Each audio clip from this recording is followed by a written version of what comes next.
Let's get it. Cue some music. Wow.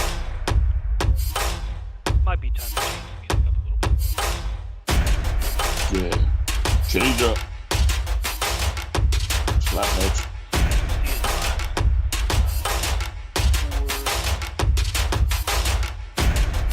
What's going on, everybody, and welcome back to Corner to Corner Wrestling Radio, C2C radioshow.com. We're live. I'm Stan Grubb.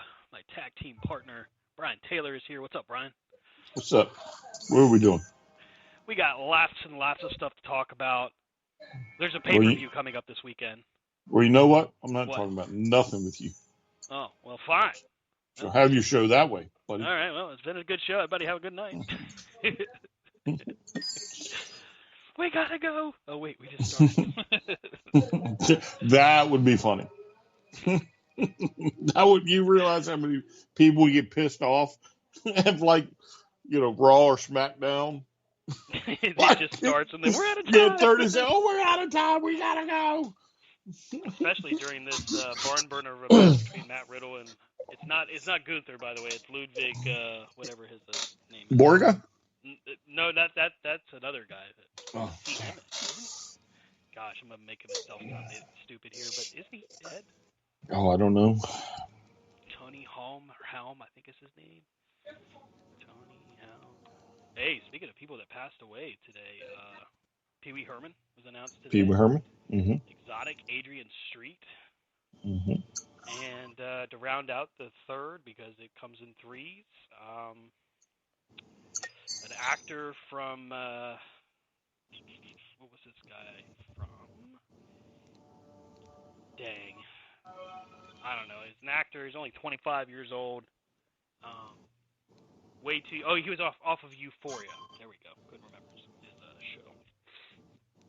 There might have been another one. Might have been. Yeah, because I didn't hear about that one, but I think I heard about a third one. There might have been. I don't know.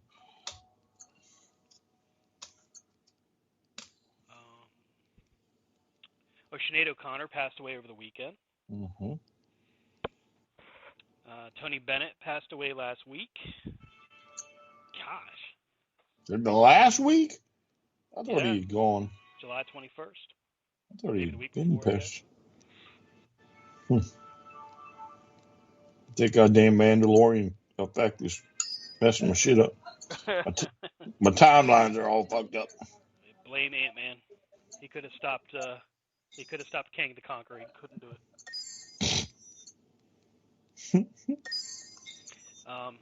Tell you what, I'll be right back with you, okay? Who, me? Yes, I'll be right back with you. Where are you going? I gotta take care of something. What do you gotta take care of? My mom. Are you at least gonna leave the mic on? I'll leave the mic on, sure. Oh my God. This is fantastic. I'll be right back. So fans, tell me what was most exciting about your past week. Nothing? All I get is crickets. I don't know, man. This might have been a mistake. Anyway, I think Stan might have been abducted by the aliens. He might be getting taken to the mothership right now. He doesn't, yeah. I don't know, man. That was so uncouth. I can't believe we did it. Like, he was just joking. Like, we got to go. We're out of time. And then he just takes off on us. It's so crazy. I wish Rob was here. Then I could at least talk to somebody. Hopefully y'all enjoyed the FTR MJF Adam Cole match. I'm sure we'll get to talking about that. I think Stan does want to talk about aliens, but he's going to make me bring it up. They did have that big congressional hearing. So yeah, this show could get off the rails, be on the rails. Might be time to get off. I think we're going to talk about SummerSlam. Stan wants to talk about the new Cody movie. Oh yeah, then we're gonna talk about some numbers, certain metrics. Kind of cool. Could be interesting. For those of you that don't know, Shamrock beat Malice to win the TNA World Title many years ago. We looked that up prior to. That's just been a crazy week. Crazy week and a half. Some of the hottest temperatures ever recorded. Some great wrestling.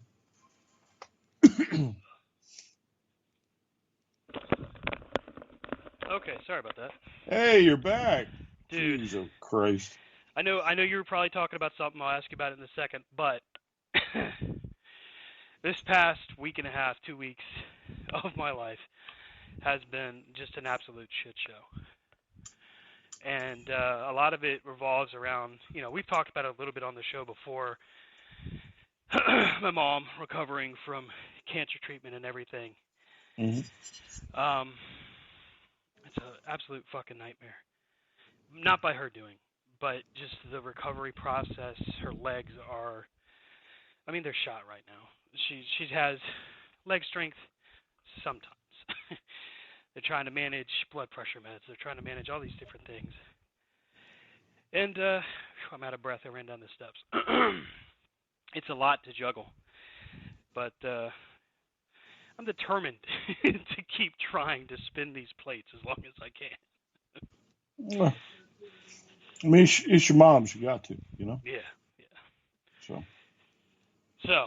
Anyway, what I was saying was how much of a asshat you. No, I'm just kidding. I did not say anything about you being an asshat. At least let me have a headset on so I can hear you say that first.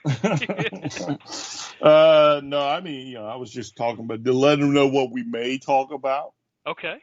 And go from there. Yeah. So when I was typing the show description, I always type up a little blurb of information of things I think we'll cover. If for any of our listeners, you can tell me if the percentage is greater or less than 25%. If we actually get to what I typed up.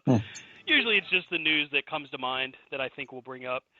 And then sometimes it's a topic or something that we've mentioned. But the first thing I put in there, and I actually put it as our title for the show this week, was that we got major confirmation over the weekend. Major. This is just gigantic news. Like, we are in a happy partnership with co-host Diego, who hosts the podcast of Let's Find Out.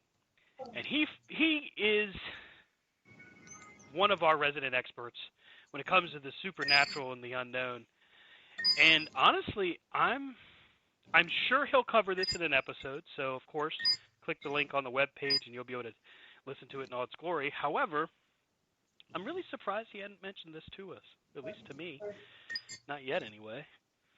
But, Brian, you brought it up, so I got to ask the question. First off, how did you find out about this? How did I find out about what? Okay. And then the other question that I'll ask, I'm going to tell everybody what we're talking about here in a second. And the other question I'm going to ask is, for how long have we been snowballed? And here's what I'm asking about, guys. So over the weekend, the United States government, the federal government, confirmed existence of extraterrestrials, aliens.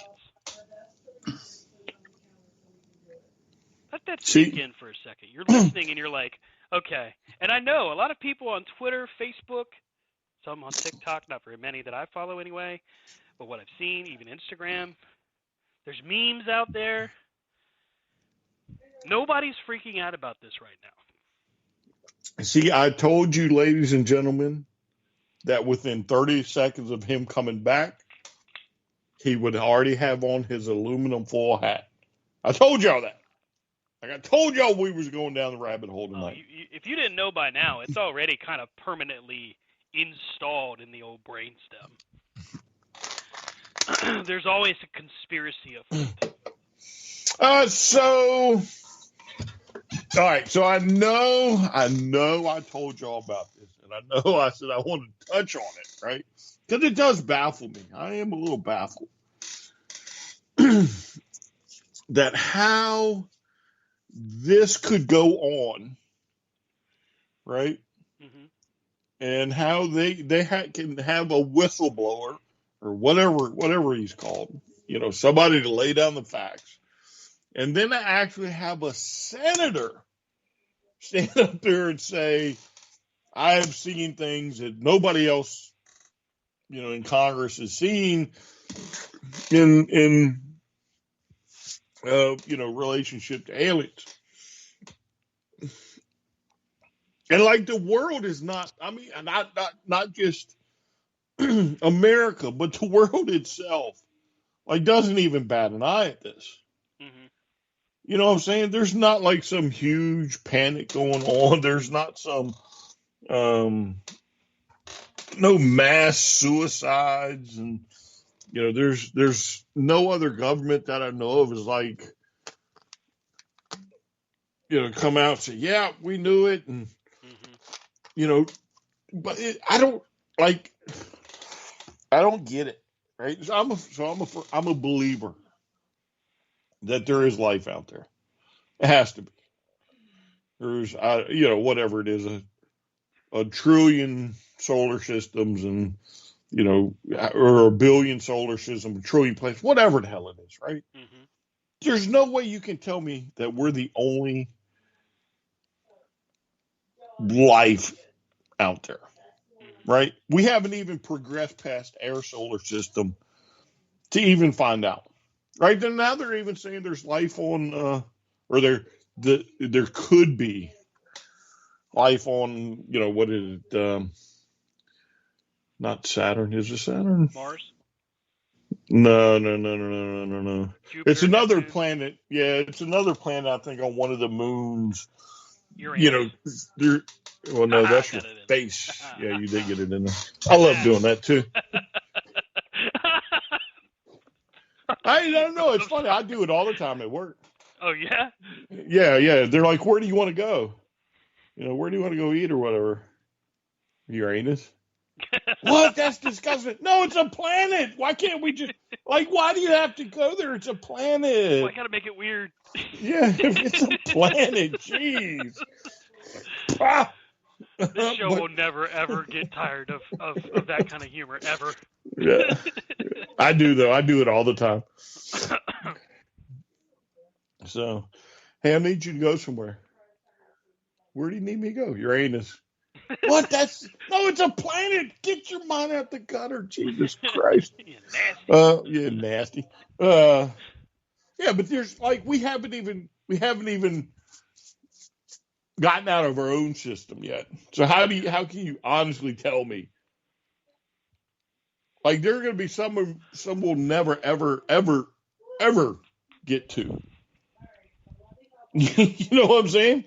If we had the Starship Enterprise and left today, we would never get to them all. You're never going to find that out. Even if you had 1 million ships, you're never going to find it out. Not in our So how can you tell me there's not? Right? But again, it baffles me that everybody's like, well, okay, whatever. Right. I mean, what would they have had to do? Drag a dead alien body out there? Be like Will Smith, welcome to Earth. Yeah, throw it on the table. Here it is. I told you. Look what I found. Yeah.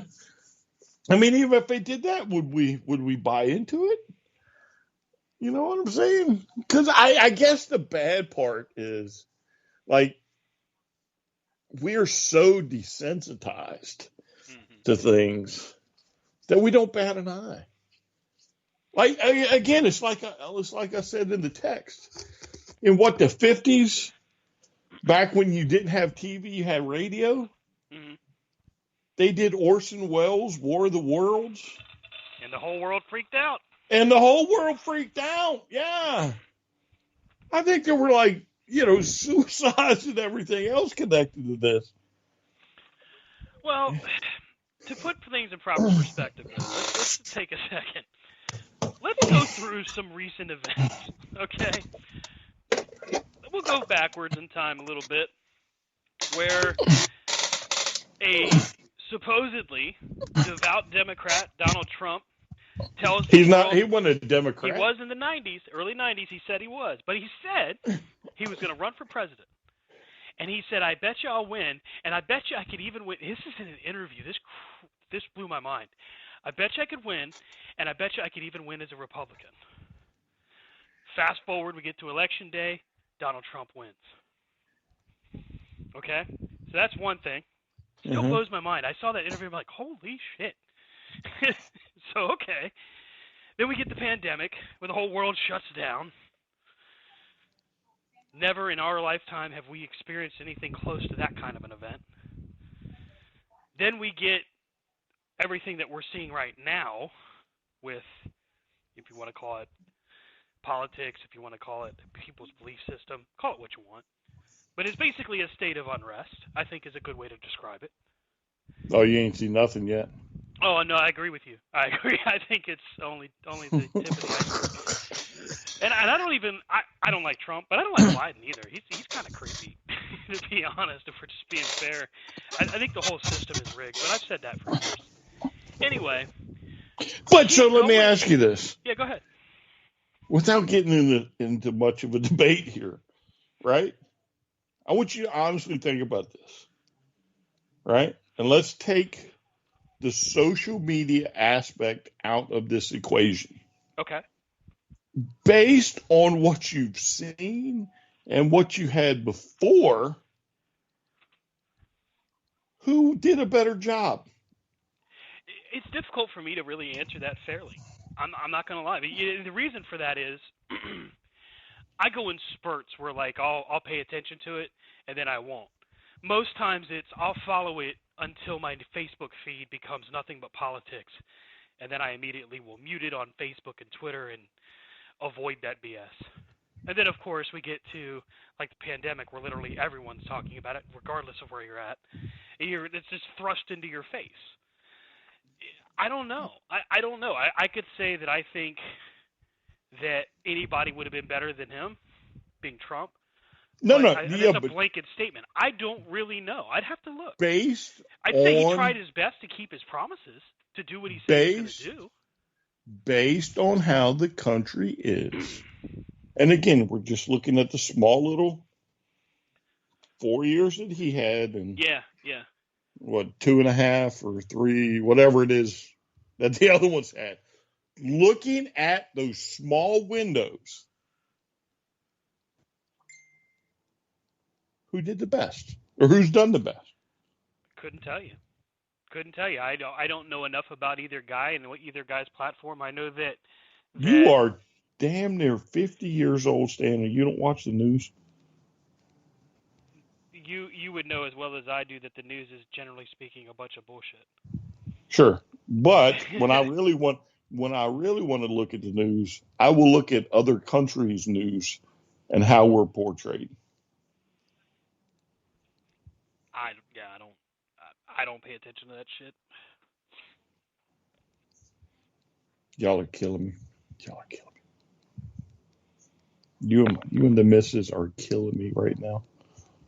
Oh, really? Yes, my missus. Yeah, that's what I figured you meant. I had to explain a hot button topic to her today that's been going on for like, I don't know, 7, 8, 9 months. Uh-huh. I had to explain it to her today. I'm like, don't you watch the news? I mean, don't you even look at the internet? And she's like, no. Who has time, though? Like, but again, like, just flip to MSN or Yahoo, MSN, Yahoo, Google. It doesn't take much. And so I was like, what? You're killing me right now. And I won't get into what the topic was. Oh, must be a real hot button. Oh, it's a hot button. Yeah, so I'm too hot for us. But now, if you had asked me if it was wrestling news or sports news, I might have been with you. I'd be like, yeah, I saw that. No. Although, when it comes down to wrestling news, it should be. When were you born? Scrutinized. 78. Oh, man. I would have thought you were better than this. Nah, I gave up on the news after. Honestly, you want to know when I stopped really paying attention to the news? This is a true story. 2000. 2000. The election of 2000. 2000? Yep, Oh 23 years my ago. God. Who And was I'll tell you that? why. It wasn't. I have never ever said one time that I would I consider love you myself. too, honey. I wasn't making fun of you. I was just making a point. Well, I can speak from experience that your couch is comfortable, so at least I know you'll sleep well.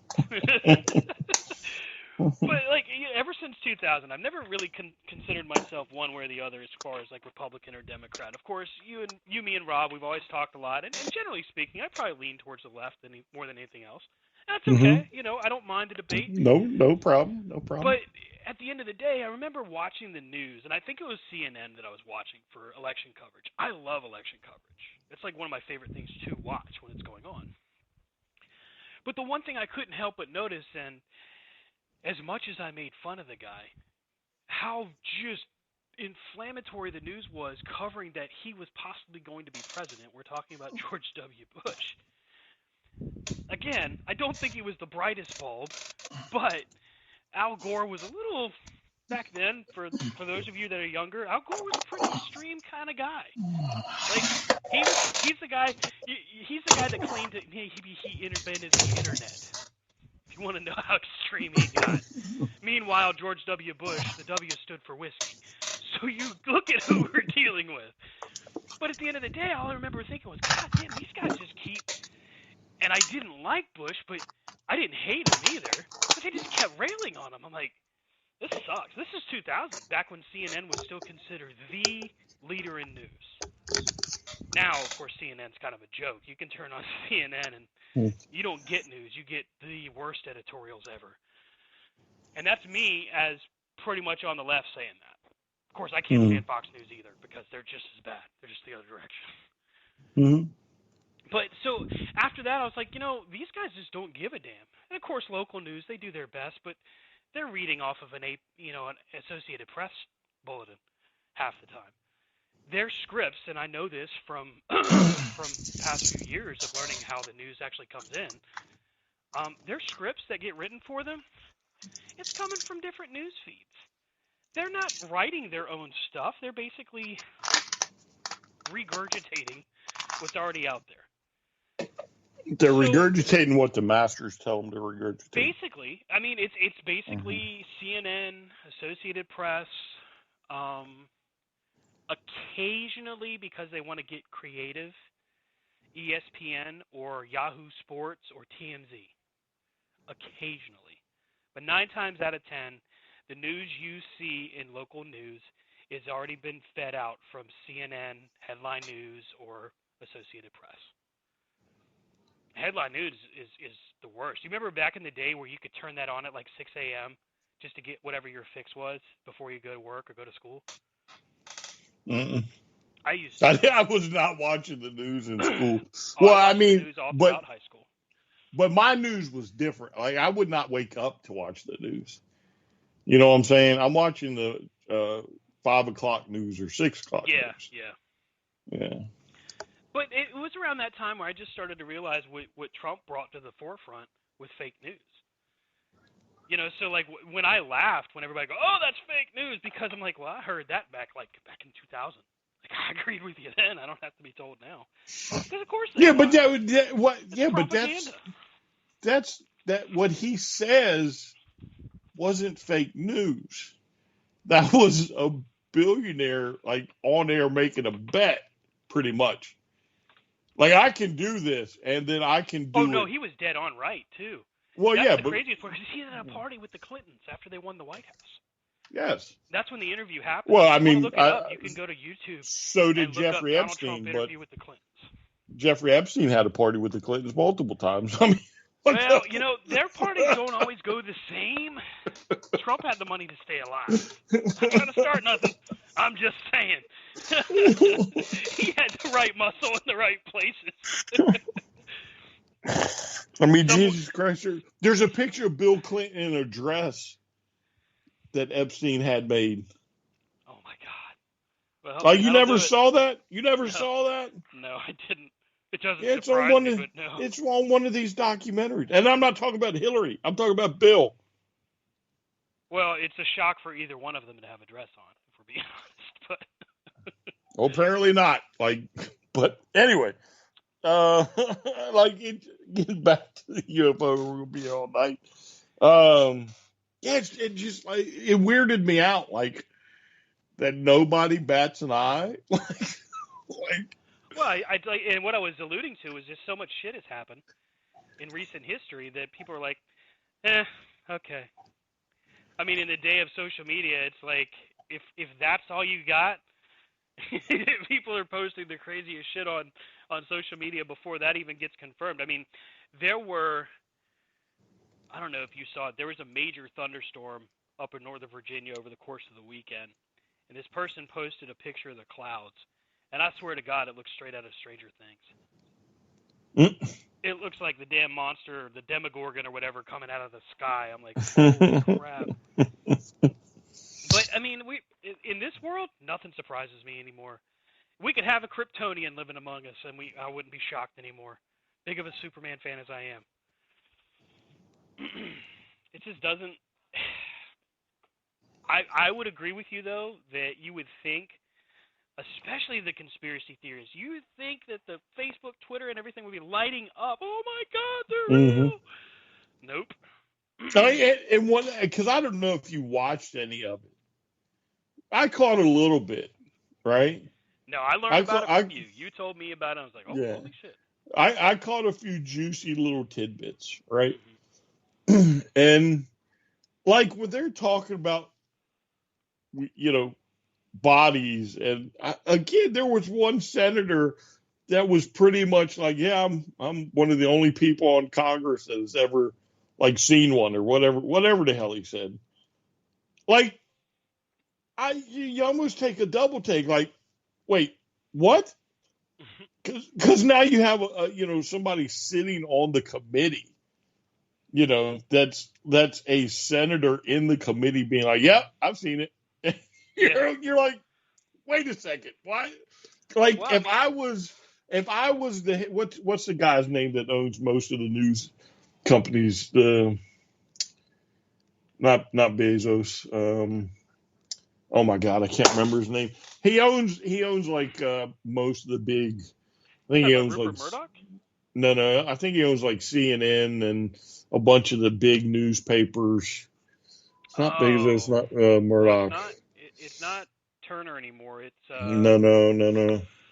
This is one of the rich or whatever. Yeah. Well, I'm not going to eliminate. Jesus Christ, how conspiracy theorists are you getting? I never said he was Illuminati. I said he was one of the richer guys. You're not saying it out loud. You're like, I don't need no van showing up in my house. And that was Stan that said that, not me. Anyway, so I'm pretty sure he owns CNN, CNN, maybe the Washington Post. You know what I'm saying? He owns and controls all the news. I'm shocked that even he's you didn't even get a report on CNN on how wacky the Republican, because I think it was a Republican senator said it. He's not even pointing out that this Republican senator is so whacked out of his head that he's admitting to aliens. You have a shot to take a shot at the other side, which both sides like to do, and you leave it alone. You leave it alone. Yeah. Here's the headline from the Associated Press. Whistleblower tells Congress the U.S. is concealing a multi-decade program that captures, not pictures, not photographs, captures UFOs. Mm-hmm. Yeah.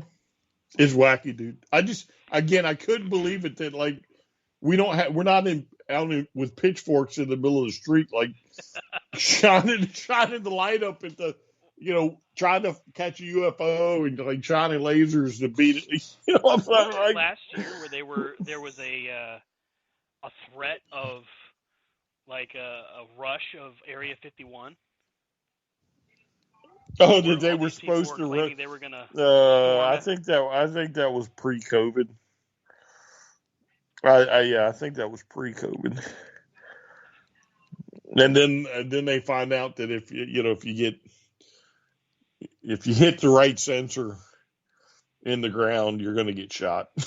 Like they're gonna fucking kill you. You're not getting close. When asked whether the U.S. government had information about extraterrestrial life, Grush, the whistleblower who was questioned, advised that the U.S. has likely been aware of non-human activity since the 1930s.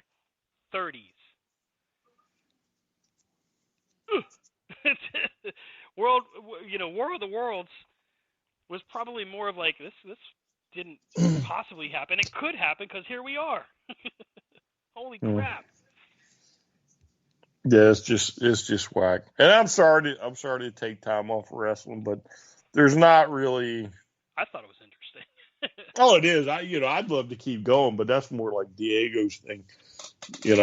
I'd love to get on there with him and chat about this, but I know for a fact he would be happy to have you. Oh yeah. So you just put the word out and you tell him to let me know, and maybe we can hook it up. Maybe we'll cross over like we have in the past. Crossing the streams. Yeah. So. Yeah.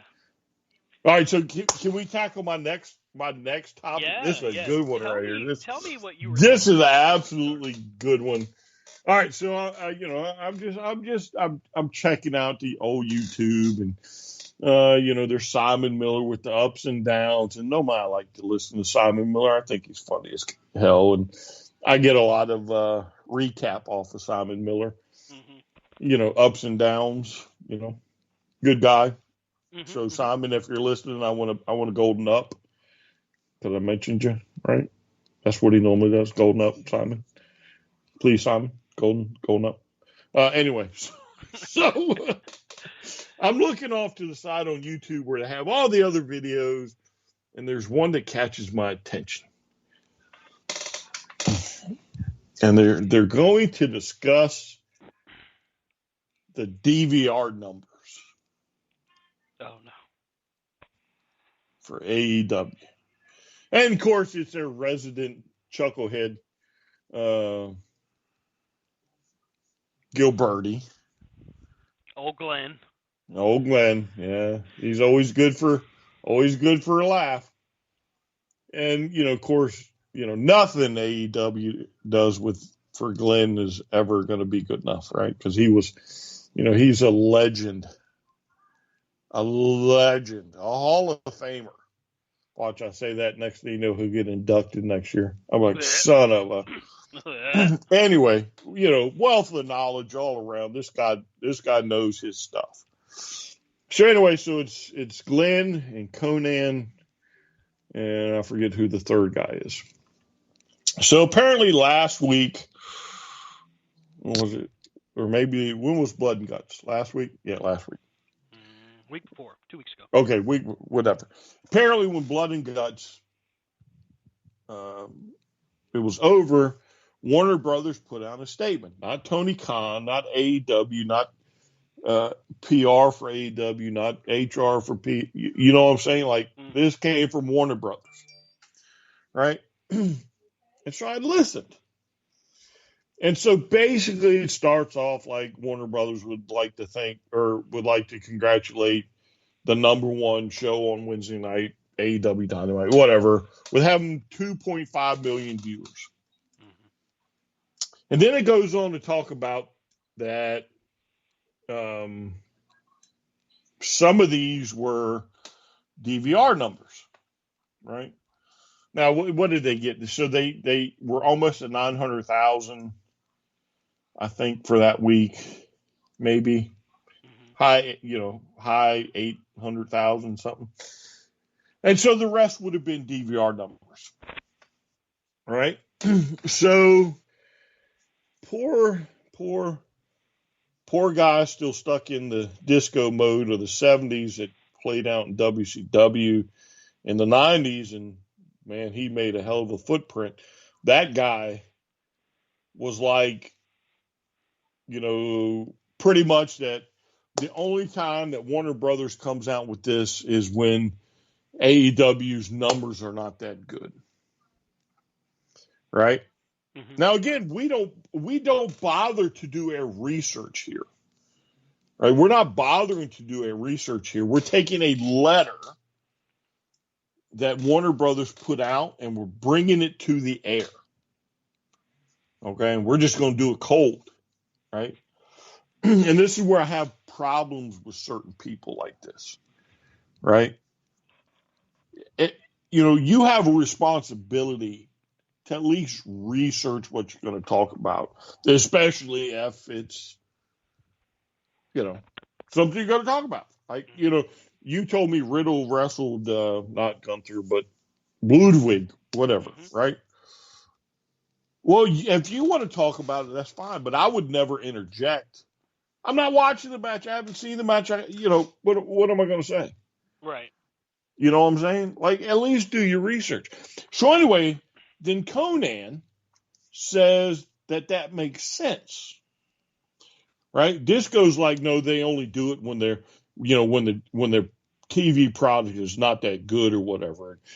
Back in my day, if the number slipped a little bit, we would try and figure out, well, what happened, and then we would, have meetings and try and fix it.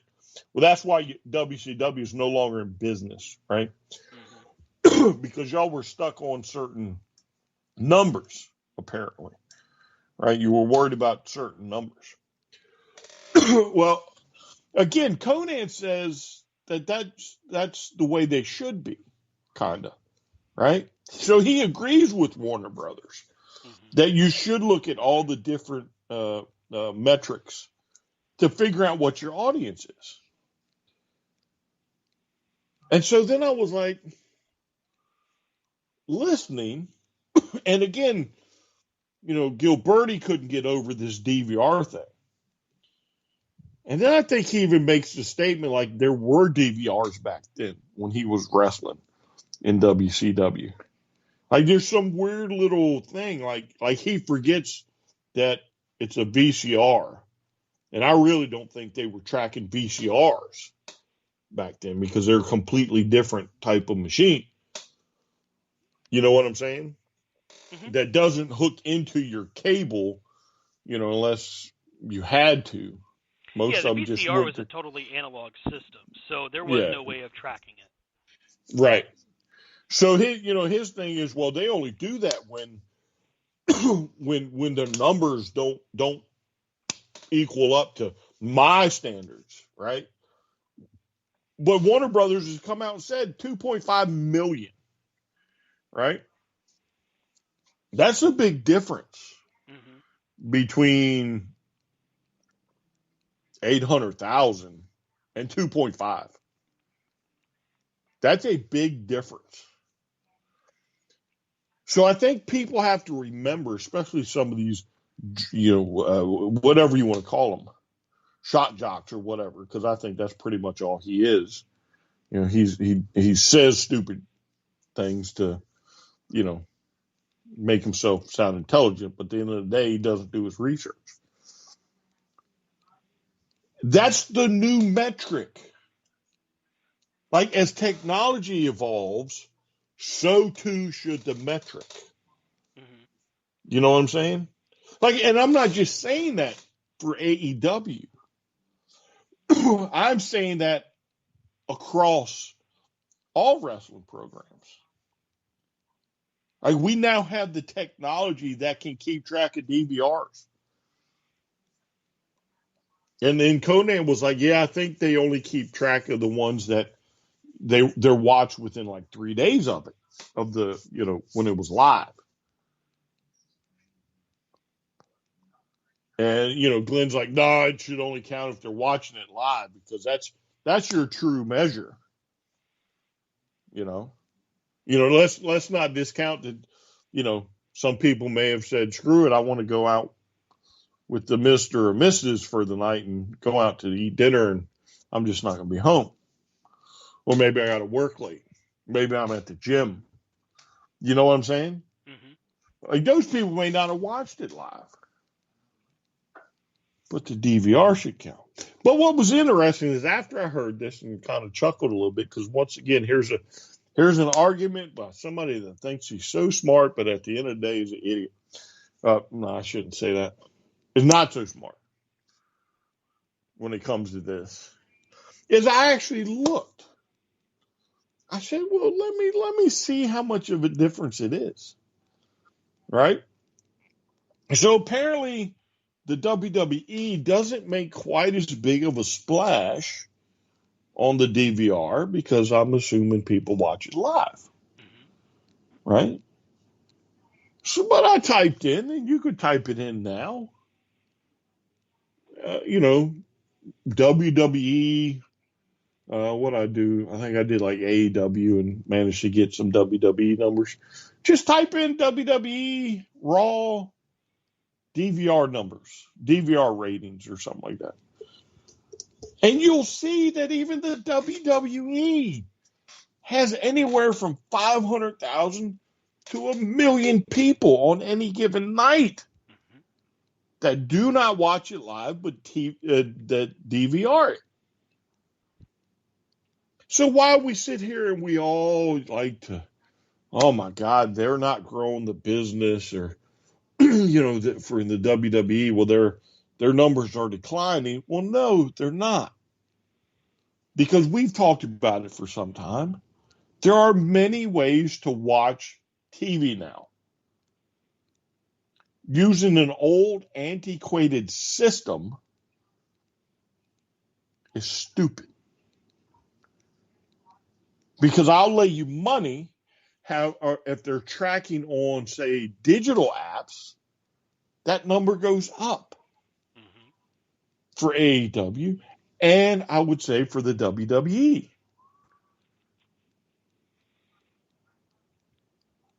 Like, I get it. Y'all hate AEW, but it's time to give it a rest. Because if that's a true number that Warner Brothers is happy with, and apparently they are, because guess what, fellas? AEW Plus is on the way. They've gone down to the government and be like, we want to apply for this name. And the government is like, okay, it's yours. You don't think Warner Brothers isn't backing that? You don't think the AEW show that's on Max, Warner Brothers isn't backing that? You don't think whatever they just gave them for Saturday night, Warner Brothers isn't back? They're happy with 2.5 million people. And again, that's probably not the total number. Like, they're happy. It's time people gave it a rest. Like Warner Brothers, a company, has just come out and said, hey, 2.5 million people watched it. Like, there was nothing spectacular on Dynamite that I would have watched it personally. So at 800,000 people, everybody would have had to watch it 3 different times to get close to 2.5 million. You see what I'm saying? Mm-hmm. Are you watching? Was Dynamite so spectacular you watched it 3 times? No. Thank you. No. Thank you. And I well, here's one more thing. If you could have gone back, right? If you could have gone back to the 90s and you could have figured out some way to track VCRs, I'll lay you money those 14 million people after 3 days probably would have grew to about 20 million people watching pro wrestling on a Monday night. Actually, it probably been a whole lot more than that, because it was probably about, at one time, it was probably about 8 or 9, 10 Yeah. for Raw, and then another 10 for WCW or whatever. Because there were times we would record one and watch it afterwards. Mm-hmm. Jesus, I hate people that think they're so smart, but they're like ignorant. And it's indicative of those, and Disco is just another example of it, but of those who just can't let go. You know, to his credit, he's correct. In 1999, when TiVo and Replay TV began, that was a thing, but it wasn't tracked. TiVo and DVR and such didn't start really being tracked until it was available mainstream. Because if you remember, TiVo was specific to, I think it was Dish Network. Mm-hmm. Replay TV, I think that was a UK version of it. But it speaks to a bigger problem, and this is where I always laugh when it gets brought up in the C2C chat, because the Nielsen ratings haven't mattered for shit since 2002. And we know this because that's the last time WWE's Nielsen ratings were over 4 consistently. TNA had only just been thought of at that point. There was no other competition.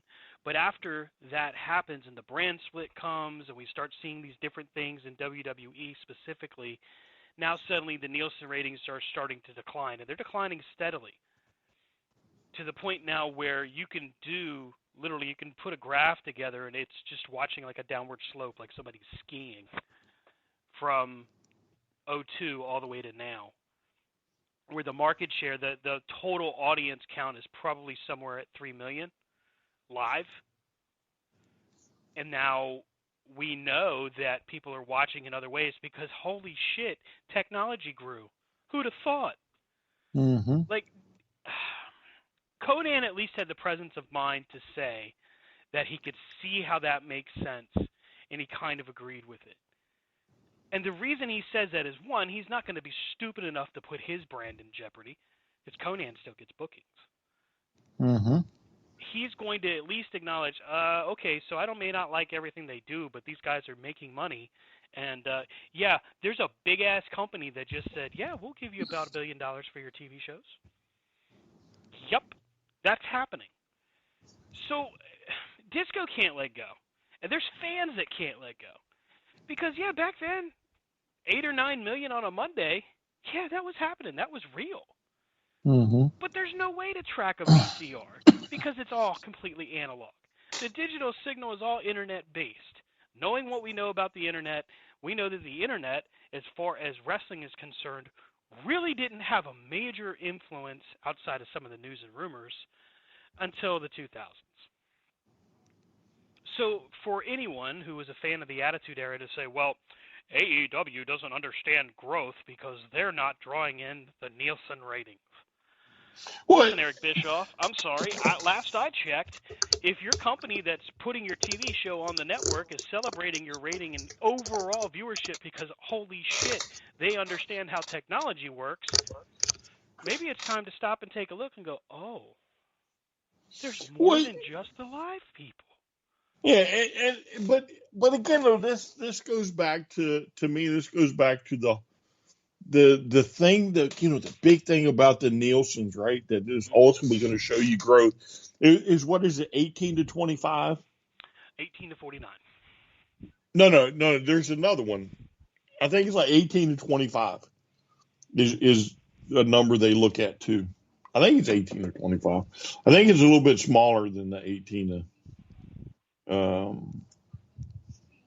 Well, maybe it is 18. I thought it was smaller than that. Well, since Jericho's not here, we can't ask the demo god.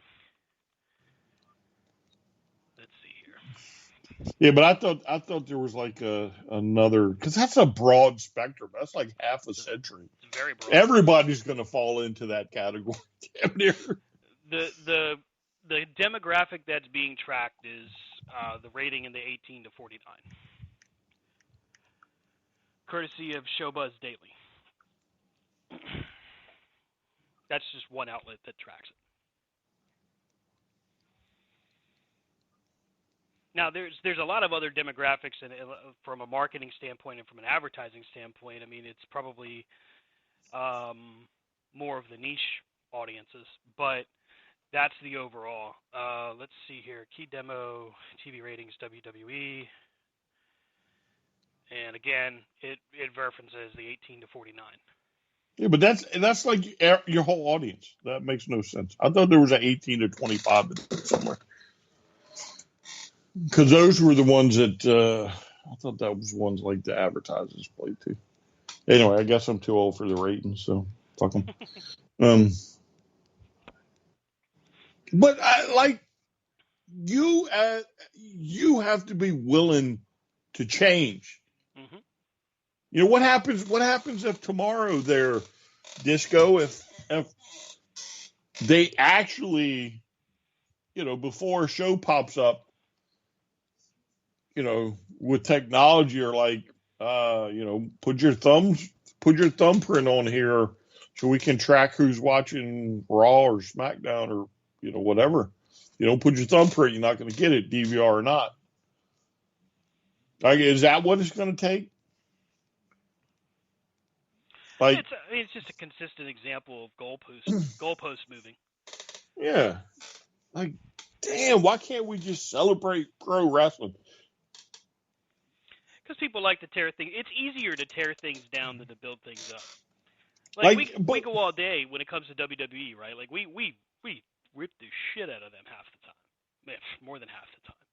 But the reality is that's because they've been at the forefront of the marketplace for so long that you can't help but tear them down. And you can't help but look at AEW in a fairly favorable light because it is new, and they are granted a certain degree of levity because of the fact that they're going to make mistakes.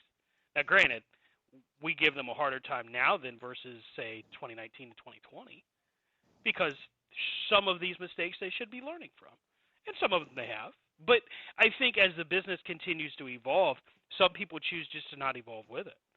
Some people just can't get it out of their heads that you don't have to be 300 pounds and muscle bound to be a successful performer. but I mean, we don't necessarily tear the WWE down, but so much anymore. Right? And we have evolved on AEW. There are times we, talk about how bad things are. Yeah. But at the end of the day, I'm not going to sit there and just because I don't agree with, or I'm jealous, or I'm, my butt hurt over me never getting the Impact World title or whatever it is, that I'm going to come out there and just like not give them any props. Like, don't you get if those DVR numbers are correct? We are about to enter a new age that most of these people that watch it now have never seen before. Like, we have been lucky. We saw rock and wrestling, and we went to new heights, right? Then that faded, and then we got the Monday Night Wars. Woo! Did that rocket ship take off again? Then we got the Attitude Era. Woo! You know what I'm saying? Yeah. Like, we've seen golden ages. We've seen the ebb and flow. There is a lot of the audience that has no earthly clue. Like, you can watch it on Peacock, or you can have Jim Cornette explain it to you, or whatever. Like if you see what I'm saying, you see what I'm pointing my finger at. Like, you can have, but if you weren't there, if you didn't experience it live, if you never had to show up at an arena 4 hours early to get tickets to a show because it was going to be sold out that fast, then you haven't experienced what pro wrestling is. Like, sit back and enjoy the ride. Stop trying to tear it down because you're a minority in this. You are a very small minority. I don't care how big you think you are. I don't care like how many fans you think you got in your little club or group or whatever. You're a minority. A very small minority. And that's what people got to, that's, you got to get over it. Enjoy it. Enjoy it for what it is. Anyway, that's my rant. But God, man, at least adapt. Please Right. adapt. I think it's safe to say that you have to be able to, just like anything else you are a fan of, you have to be able to accept that things are going to change. That's the one constant in the world is change. If if you can't handle the fact that, I mean, Christ, NFL football has changed, NBA basketball has changed, hockey's changed, NASCAR's changed. If Rob was here, he could talk all day on that. That's the truth. Businesses change. The way that the things are delivered has changed. You're either going to grow with it and stick to liking what you like, or you're just going to put it away. It's why it always floors me that people want to go into these arguments, and I've said it to multiple people at multiple points. If you really, really don't like it, just turn it off. Stop watching. Yeah. Yes. Vote And with you your know what? wallet. Stop buying their stuff. And you know what's funny? Is those individuals that rail against it about how bad it is are the ones who will turn it on 5 minutes going into it. To hate just watch. so it can, just so it can be on TV when it starts. It's like what I was talking about last week, where I asked, you're working awful hard to make your point. Are you trying to convince you, or are you trying to convince me? Mm-hmm. Like, I don't have to type up a 4-page tweet on why I like or don't like something.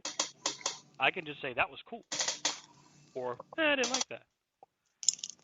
Now, it doesn't mean I've never done that. I have done that, but I also see the futility of it. There is no long-term sustainability to doing that because you're not going to get anyone's support.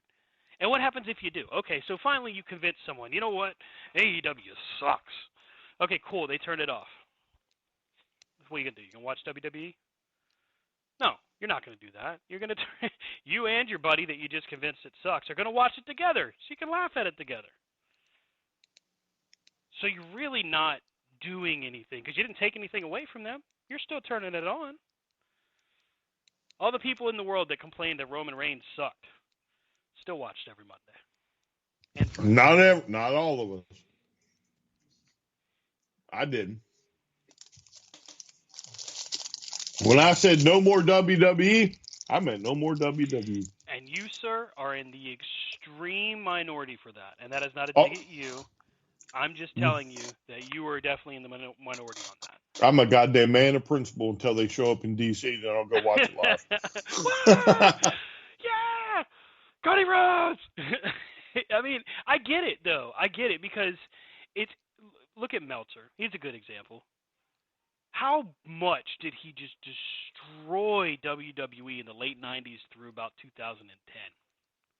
Just destroyed him and Brian Alvarez. But he kept watching it because it was making him money. It was his quote-unquote job. I dare say that Meltzer has other financial interests, I'm sure. But you're watching not because you're wanting to watch it anymore. You're just still watching. Vote with your wallet. If I don't like Tommaso Ciampa and Shinsuke Nakamura, who's on Raw right now, I'll just turn it off. It's not hard. Like, I don't necessarily go all over the place anymore because, like, I don't have the wherewithal to go back and forth about why technology should matter to everybody and all this other crap. Because you can't – so you can – especially with pro wrestling. For some people, no explanation is necessary. For others, no explanation will ever do. And that is legitimately the way I feel about a 95% of wrestling fans. You'll never be able to convince some of them, ever. It doesn't matter if you've got facts, figures, PowerPoints. You won't be able to convince them. But, like, so if you told me, man, on Monday or on Friday night, because it would probably happen on SmackDown faster than it would Raw. Mm-hmm. Stan, if you told me that this past Friday night, SmackDown did 10 million views, yep, I would say you're full of shit, right? And then if you said, no, this came out from Fox, it's on their letterhead, this is what Fox said. Mm-hmm. I would be like, let me see it. And then you show me. And Fox says, well, we had 2 million people watch it live on Friday night, but by the end of the weekend, we had 8 million other people tuning in because, I don't know, Roman Reigns lost the title. Right. You're just throwing it out there, right? Mm-hmm. I would have said, holy cow. Right. Are you shitting me? Like, I haven't seen them numbers in 20 years. And then I would have said, wait a second. What do you mean 8 million people watched it? Mm-hmm. Oh, wait. On the DVR? Well, shit. Are we doing that now? And then when you said we sure are, I'd have been like, let me look at this on the internet. Mm-hmm. And I would have looked myself instead of trying to discredit somebody. Yep. Because I'll lay you money. If it's the other way. And this scenario happens like I'm saying it to the WWE. Oh, somebody like Disco would have been singing the praises. Oh, Lord, baby Oh, Jesus. yeah, and immediately said it was right. Yep, it's back on Earth, and we do DVR numbers. And there's others that I know full well would do it. Oh, yeah, baby Jesus. Oh, Lord, we do this. And yet AEW, right? Again, here's 2.5. So if they come out next week, and this is what Warner Brothers should do. Oh, okay. Well, we only do it when it's down. Well, here, let's show you let's just start showing you every week on what the number one TV show looks like. All right. And let's say we learn over a month that the metrics are showing 2.5. So now we're looking at an average of a 2.5 million audience. But there's going to be some people it's never going to be good enough. They don't know how to grow their audience. They don't know how to do this. But the first time the WWE does it, oh, baby Jesus is back on Earth. Man. It's just like when Bischoff goes on he has another podcast called Strictly Business, where it's actually kind of interesting to listen to how he looks at the numbers. But he gets to Wembley Stadium, he gets to All In, and their announcement, he's like, you know what? I know I've been critical of AEW's product. I know I've been critical about Tony Khan. But if Tony Khan can sell the tickets that he says he can sell, and he does it, there's really not a lot of room to argue about it. You've got to pay attention. It will be big. It will be huge. Here we are now at 75,000, I think, was confirmed. Nope. Wrong. Let me see here. Apparently you don't check your wait, where'd I see it? Man, I hope it wasn't like some fever dream. Well, on Collision this weekend, hold they said it was a number, but it was different. They said a higher one. Hold on. Let's go. What is it? WrestleTix? Yeah. Isn't that? WrestleTix? Let me see if I can find that stupid thing.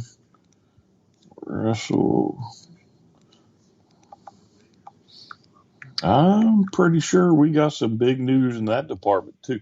WrestleTix. That's the wrong WrestleTix. That's not it. What's the one with the tracks, the seats? WrestleTix is right. Let me pull it up here. That's WrestlingTix. It's on X. I mean, not Twitter. Yeah. You know, whatever the fuck it's called. Yeah, X. Oh, I just love that. So the bird just turned to the X. That's so funny. I was looking at Facebook. There it is. WrestleTix. No, let me do it.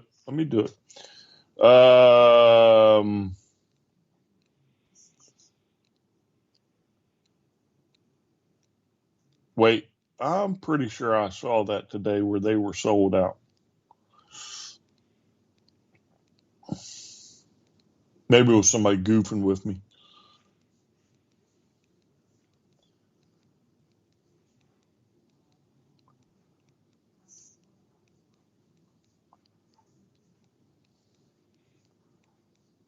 So what does WrestleTix show? Maybe I was wrong. So you're not wrong, and I'll tell you why.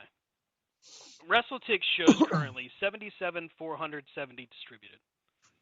That's with comps and sales. Okay. Mm-hmm. On Saturday during Collision, both Ian Riccaboni and then later in the night when he was doing his promo, CM Punk quoted over 80,000. So the setup currently for Wembley is 84,048 seats is how it's currently set up according to WrestleTix. This is as of an hour ago. One, Punk states there's going to be 80,000 strong in Wembley for All In. And then he, of course, starts talking about, well, we'll get to his segment here because I do want to talk about it. He starts talking about what he's going to do there. And then Ian Riccaboni at some point says, and I don't know if it was just a misquote or what, but he says like 88,000, which they could if they restructured seating. I don't think they will because that would really be a lot of seats that would be in really obstructed view. But they might, right? So it's possible. But anyway, that's where that came from. So you're not wrong. You did hear that. No, I saw it today. I didn't pay You saw attention. It today. Okay. Yeah. It could be a projection as well. I mean, that's not exactly difficult to pull off. There's 6,500 tickets left, and we've got 3-4 weeks. Definitely room to sell those seats. And oh, by the way, not a single match announced. Maybe it was with Pee Wee Herman and Adrian Street dying. It was a fever dream. Yeah, it was a fever dream. Yeah. I mean, look. We talked about it last week when we talked about the blind eliminator tournament, right, with the tag teams, and how aggravating it is to put these. Can they coexist? I hate that shit myself. I don't like it. But I said it. I think it was a couple weeks ago when we first started talking about maybe this is Tony Khan's way of saying, okay, fine, we'll try it, and then I'm never going to do it again. And that's how it kind of seems because what did we get? We got the tag title match this Saturday on Collision. It was not as good as the match with Bullet Club Gold and FTR, but it was all right. It wasn't horrible. Wait, you talking about the FTR match? Yeah, the tag title match. Yeah, but I mean, they're different. It's a different type of match. It is. It very much is. It definitely is. And that's when I said that it wasn't as good. I'm only talking just match quality overall. I'm not really trying to take a dig, but I see your point. At the end of the day, though, at the end of that match, at the end of that whole segment, everybody wins. And here's what I mean. FTR, of course, gets the win. Now, we get to MJF and Adam Cole, and MJF's got the belt, and he's getting ready to slug Adam Cole with it. He's trying to hype himself up to do it. And instead, Tony Khan, this is, I think, pretty smart because it stretches it out a little bit because I think we're actually going to get this match. But instead, Adam Cole, you see him, he's in the corner. He's like, I knew it. I knew he was going to do it. And then he puts his arms out and says, go ahead, do what you got to do. And MJF throws the belt to the side. And then we get, basically, the Team Hell No. We get a hug between the guys. Now, granted, I think we'll always agree that the Can We Coexist storyline is pretty played out. But in this situation, I think everybody won. Because it's clear that they weren't going to beat FTR now. That's not going to happen. We can still hope that that's still clear, by the way. But we're also going to get this stretched out for another few weeks, so we get a little bit more entertaining TV out of it. And then ultimately it's going to bust loose either at All In or for All Out. Maybe even at All In and then All Out. Yeah. I think we actually predicted last week. That might have been us. Yeah, I'm still not a fan. I hate when they do it. Here's the thing, though. It's not going to be MJF that turns. I'm now pretty well convinced that it's going to be Adam Cole that does the heel turn on MJF. But, like, it makes no sense. Oh, I didn't say it was logical. I just said that's what I think is going to happen. I mean, like, again, this guy has the potential to become a generational wrestler. Sure. You know what I'm saying? Yeah. And the only way he gets there is as a bad guy because he is just so damn good at it. I mean, he is like it. It's crazy how good he is this young in his career, Yeah. and he's really felt relatively just getting started. Mhm. You know what I'm saying? Even with the indie stuff. Um, but God, to me, that's just shooting yourself in the foot. Now, maybe I could be wrong. I have been known to be wrong before. Maybe Cole going and doing that, because the crowd will eat it up. The crowd will be behind MJF until he tells them, Right. you know, to fuck off or whatever.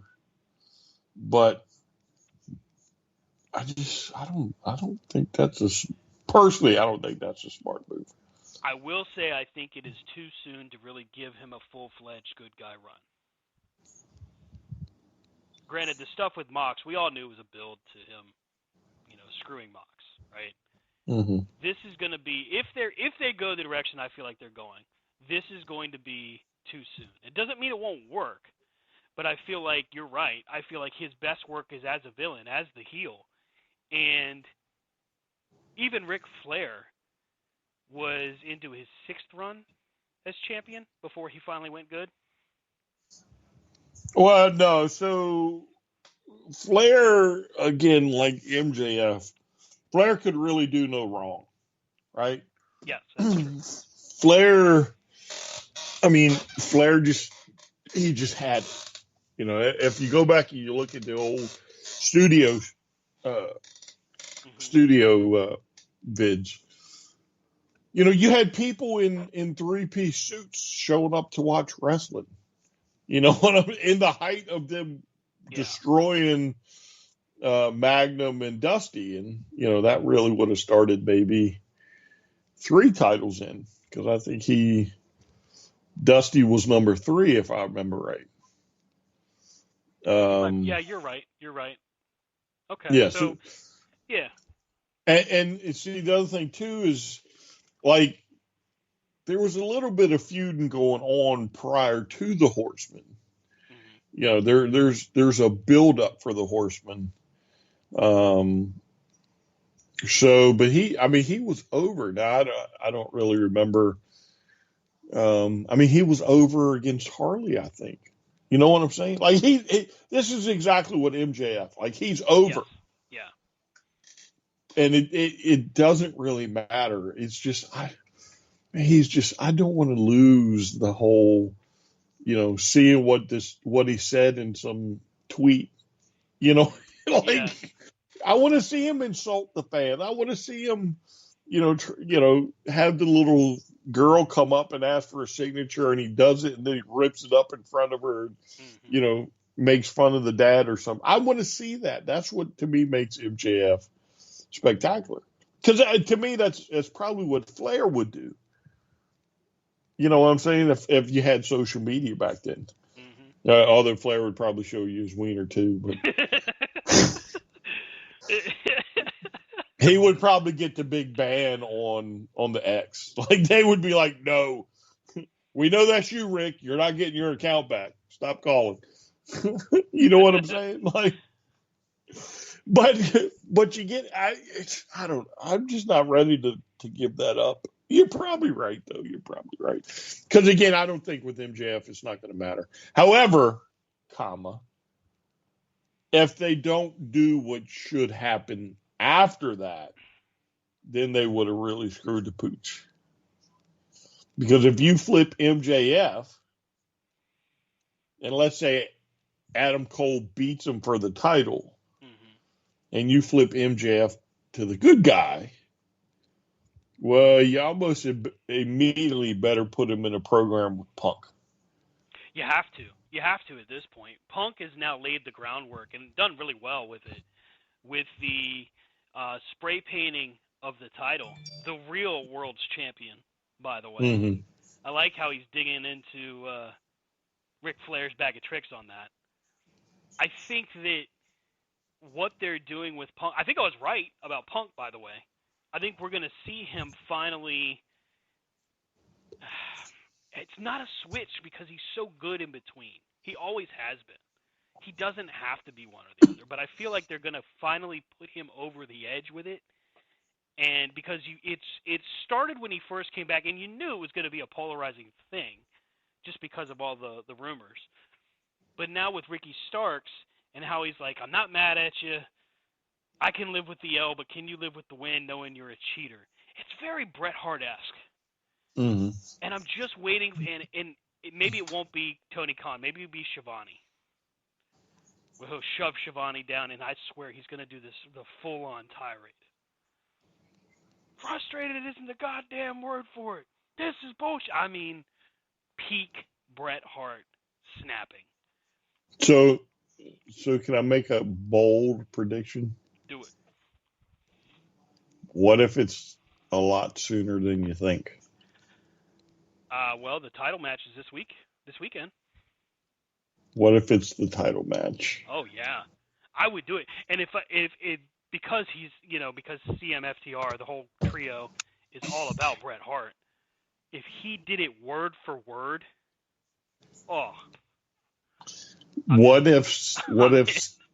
What if Steamboat cost him the title? Oh my gosh, and that would be fucked up because Steamboat's like recovered from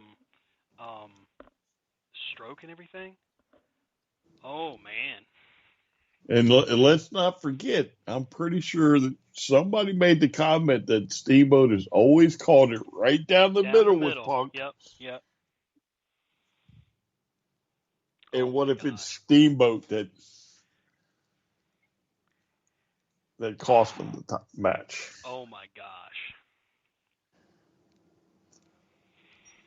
Yeah, I could see it, and I could see FTR, just quietly staying in the background of that, not getting involved until they absolutely have to, because their turn's coming.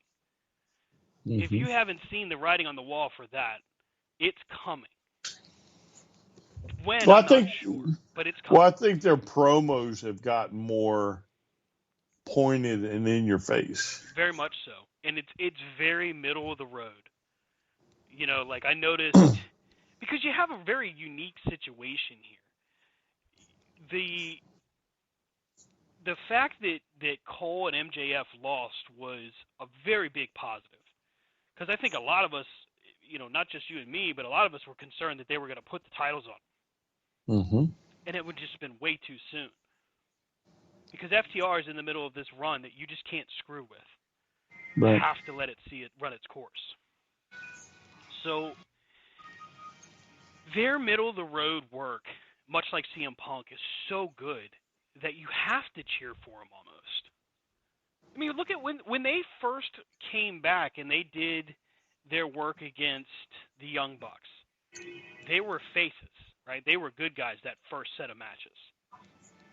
And then they turned on a dime on Hangman Page and Kenny Omega. And suddenly they were hated all over the place. Remember, they Spike pile drove Ricky Morton. And we got a real good look. And then suddenly they get to their match with the Briscoes. And it was just so damn good. You had to cheer them. Mm-hmm. You didn't have a choice. I mean, there was just no way you could look past what they had done. And that's where they had just literally transcended the line between heel and face. They were just, we're so good, you're either going to cheer us or boo us, but you're going to react. And it just became overwhelming cheers. But have they really, really changed from Pinnacle days to now? Well, maybe a little, but not a lot. So I think they've changed in the fact that there's no really outside stuff going on. Right. The Tully Blanchard aspect isn't there. Yeah, like they just straight will beat you. Mm-hmm. Like, yeah, they're like one of the only few, I guess, champions out there that like legitimately you're gonna have to beat. Mm-hmm. You know what I'm saying? So it's not like with with Roman, and no, I'm not taking anything against Roman, but Roman surrounded himself with other players. Yeah. You know what I'm saying? He's still got Paul. Mm-hmm. You know, so there's always somebody you got to watch out for.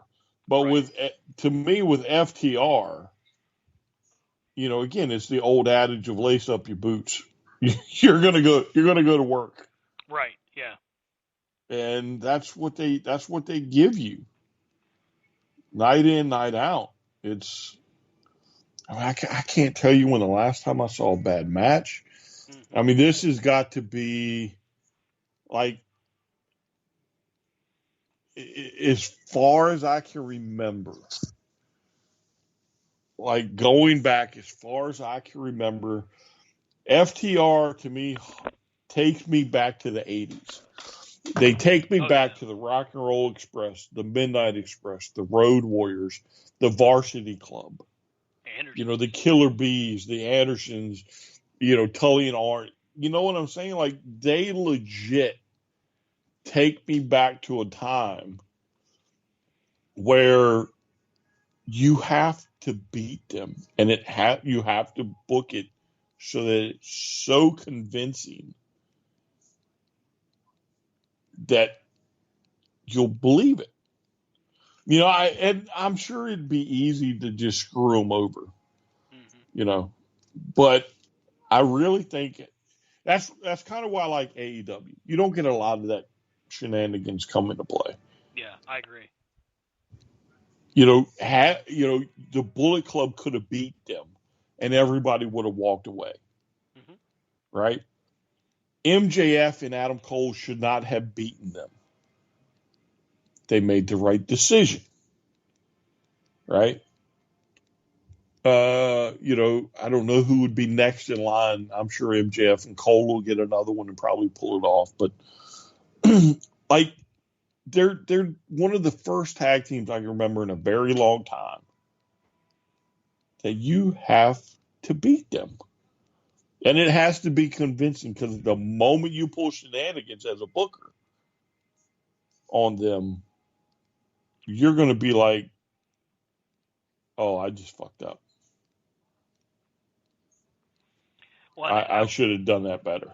looking at it right now, I don't think I'm not saying that they're not on the roster, but I don't think that the tag team that's going to beat them has been decided yet. I think they could very well be on that roster, but the team that finally dethrones FTR is yet to be determined. I think it's way too soon to say that the Bucks would do it. I think it's way too soon to say that the Lucha Brothers would do it. Not that they couldn't, but we've still got teams like Best Friends. Best Friends haven't really been given a fair stride in AEW yet. They will get it, I think, but just not yet. The Guns aren't going to do it. Not right now. They are getting better every single week, though. Their work with Juice Robinson this weekend was great. And by the way, the cardboard cutout of Jay White was Mm-hmm. hilarious. During Did they the say why they had it? I didn't so hear that. I don't remember because I had it I was playing a game while I was on, so I didn't have the sound up. Mm-hmm. But even with it turned down a pretty good amount, I could still hear Juice Robinson screaming. So he's got it up there. They go to one of their picture-in-picture moments, for commercial, and there's Jay White standing. And at 1 second, I'm like, wait, is Jay White actually there? Because I just have to glance, like, is that him pointing to the crowd? What the hell's happening?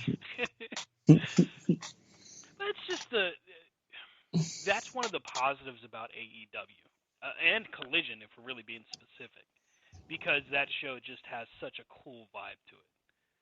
Mm-hmm. I will never, for the life of me, understand how people can. Some people have said, "Man, I've been really disappointed with Collision." I'm not sure what show you're watching, dude. Really, I'm not. Like, Collision has been top-notch programming pretty well every week. Yeah, of course. With every show, you're gonna have to I don't know why they did that, but I mean, I watched Dynamite this past week, and the match between Taya Valkyrie and Britt Baker wasn't great. I felt bad for both ladies, actually, because I think this was their actually very first time even being in the ring together in a match, period.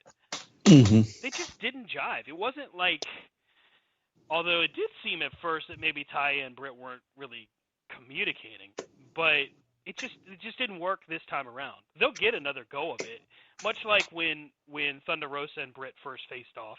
They'll get another go of it, and I bet you they'll surprise us. I don't feel like there's some that watch wrestling and they just want to go, "Oh God, this is awful." And I've done it. I've done it before. I mean, I'm not perfect, but at the end of the day, you have to look at it and go, "No, yeah, all right, so it was bad, but why was it bad? What's the reason?" There's always context around it. Mm-hmm. Well, the honest to God truth is Britt and Taya just had never had a match together before. They'd never Mm-hmm. been in one-on-one, never been in tag teams. So no, they're not. You're not always going to have. Not every hit is a home run. Period. Mm-hmm. That's just how it is. But I do think they'll get another match, and I think that we'll be surprised pleasantly. I think that'll be a good thing. I feel like with what we see on Collision, 9 times out of 10, the matches are solid. The lead-in is solid, and the stories that they're building right now are setting up for pay-per-view moments. And that's something that Dynamite is still kind of learning, but they've always had an opportunity to do it.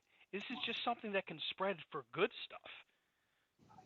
Like Yeah, Punk is a good example of it. but how do you have two shows and two completely different feels? Like again, there's a certain group Hmm. that I'm a part of that, like, they will literally rip Dynamite apart. But when it comes to Collision, the majority of them will throw that soapbox down, they'll plant that flag, and they'll tell you how good Collision is. Right. And I outside of the obvious differences, lights on, lights off, Hmm. promos at the start, like Dynamite's had just as many good matches. Of course they've had more, but you know what I'm saying? Like, Hmm. even when they first started out, they probably had. I just don't get it. Like, I think people just get used to finding a way around what makes sense. People avoid logic. They just well, avoid it. maybe it's because they're quietly closet fans, and the only way they can voice anything positive is be like, "Oh, I love Collision. Oh, Right, screw right. Dynamite, but I love Collision." You know, I don't know. I don't know. It's just weird. I mean, we got AR Fox and Orange Cassidy this past Wednesday, which was really a lot of fun to watch. And interestingly enough, we get AR Fox making the heel turn and joining the Moguls. I'm all right with that. We get the buildup of that, and we even get Mox, who just rushes the ring and beats the dog snot out of Orange Cassidy. By the way, what the hell that was about, I don't know. But okay. Wait, I missed that. When did that happen? So basically, Cassidy's in the ring and he's celebrating, and then Mox rushes him and just decks him from behind. I totally missed that. Maybe I was in the potty. I don't know. Maybe I missed it. And if that might have actually been last week. I apologize. Not this past week, but the week before. No, because the week before would have been Blood and Guts. Oh, damn. Well, now you got me wondering. Let me look it up. Are you sure you weren't smoking weed? If I You was, I smoking wouldn't some? tell you. You smoking some cig weed? I got that glaucoma. Dude, I don't know why it's not in the rundown that I'm looking up again, but I swear to God I saw it. were It's a you fever dreaming dream. it? It's a fever dream. Um, we get the announcement that it's going to be Jericho and Takeshita against Guevara and Dan Garcia. The Jericho Appreciation Society not too happy about that. Here's a storyline I wish would just go down the drain. Episode 200. Really? Don't need to see that crap. Yeah, but you gotta let it play out. Pac against Gravity. Who the hell is Gravity? A luchador. That's all I know.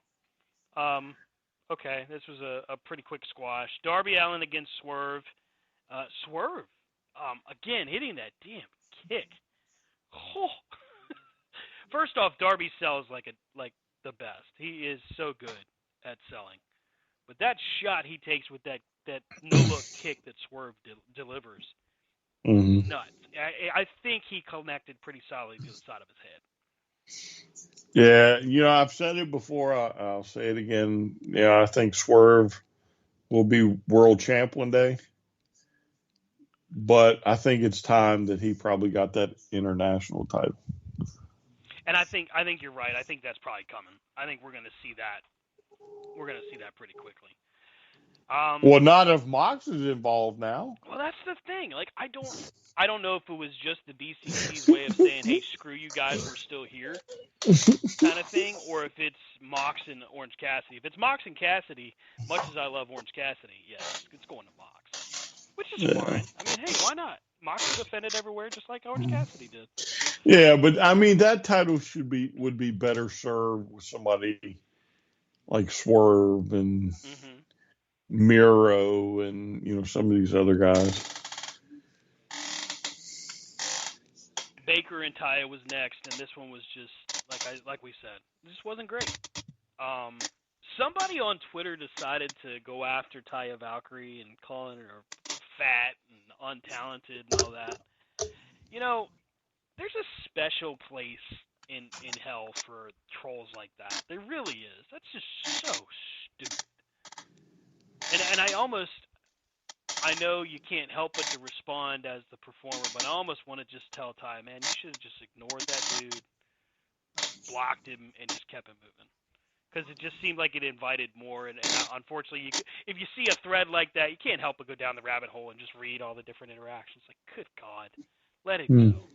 People are going to be assholes. We know this.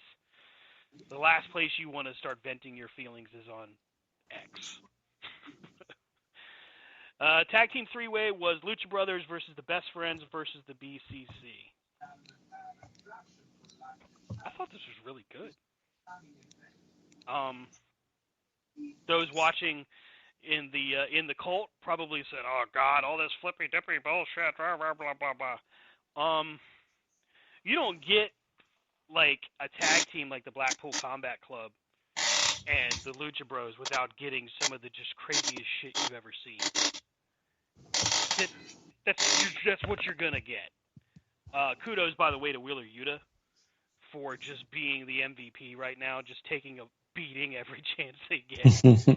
God, and he just keeps going, man. He's got a battery that just never dies. It's one of those moments where when his big breakout moment happens, because it's coming. Like he's a star right now, but he's going to have that big title victory. That's going to be huge. I don't know which title it's going to be. Probably the TNT, but that's going to be big. But this week coming up, we get it's the 200th episode of Dynamite. So we get an AEW Originals three-way where it's going to be Mox, Penta, and Trent. Trent. Mm-hmm. I feel like there's a renewed focus on the Best Friends right now. It would not surprise me if Trent won.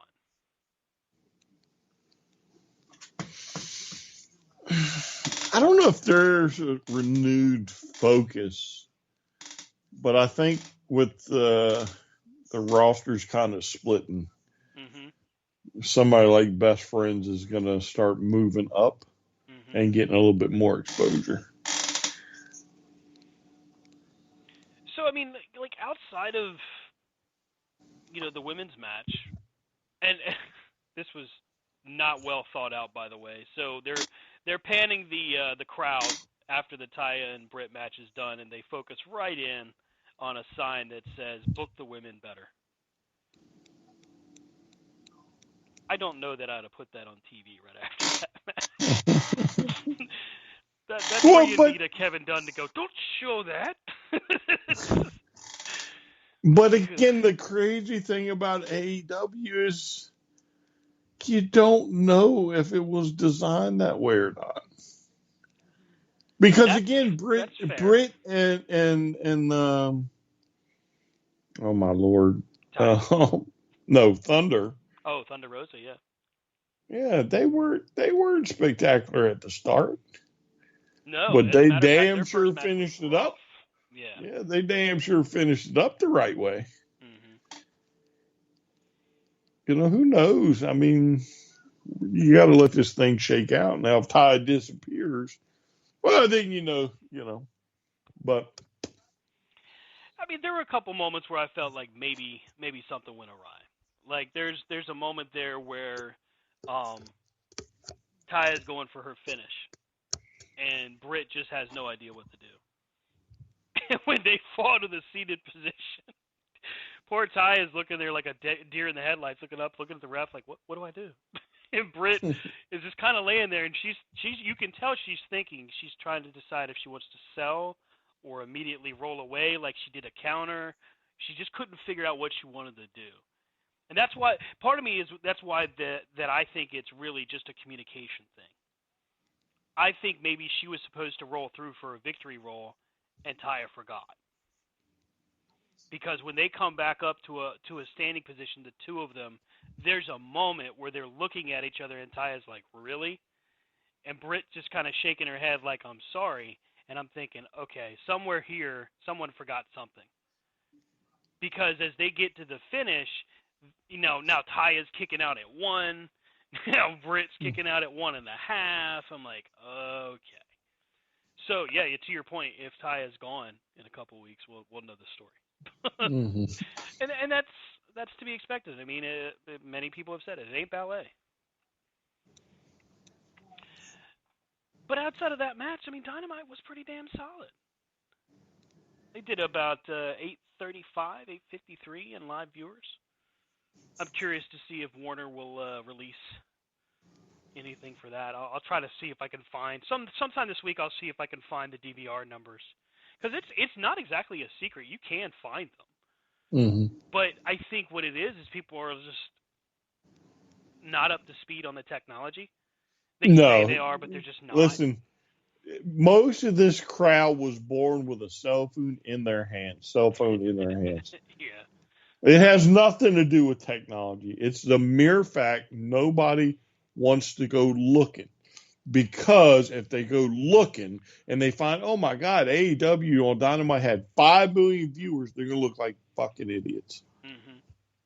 Instead, let's just bullshit the bullshitters. Oh, no, they only had 800,000. That was down, whatever. We're not even going to count. Conan, we don't count the DVR numbers. That's unheard of to count those numbers. Everybody's doing it. You can't tell me Vince doesn't sit there and look at those numbers, especially knowing they can be tracked. You don't think he doesn't look? I think he definitely looked at him. I think he was looking at him with a vengeance during that time where there was nobody else to watch. Yeah, you don't think Fox doesn't look at DVR numbers? You don't think USA Network doesn't look at? Everybody looks at them. Why? Because it's a technology and a tool that they have. And it's why even though there is, I mean, it is a drastic drop from the 90s to now. But even though there is, the people in the know, the people in charge know enough to go, well, they're still doing 2, 3, 4 million on YouTube, 2, 3, 4 million on DVR. Yes. So it's still a very, very viable product, and we know this because there's billions of dollars at stake. So, it's the reason USA gives carte blanche to WWE. It's the reason Fox hasn't pulled the plug, although if Fox really wanted to, they could cite the decline in ratings and do it, and people would understand. Also, wouldn't be the first time that Fox has screwed WWE out of a TV deal. No. But at the end of the day, though, because certain people say, well, those ratings don't matter, but they do, because I bet you if Eric Bischoff was running a company now, Eric Bischoff would be able to tell you what the DVR numbers were. To the minute. Yes. Segment by segment, he would analyze it every week, just like he did back in the day. To his credit, he did study who drew the most people on segments. I think at some point he lost track of it, but it's for a majority of the fight he was paying attention. Well, the majority of the fight he was in charge. Right. It always blows my mind. That's why I like these conversations, because it's comical after a while, because it's like, wait a second.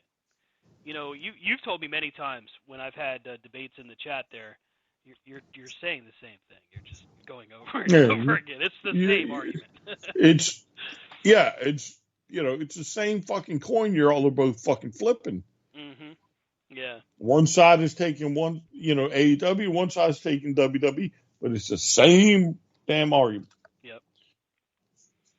Y'all are just turning words or whatever to make try to make the argument your own. But no, we're still talking about ratings at the end of the day.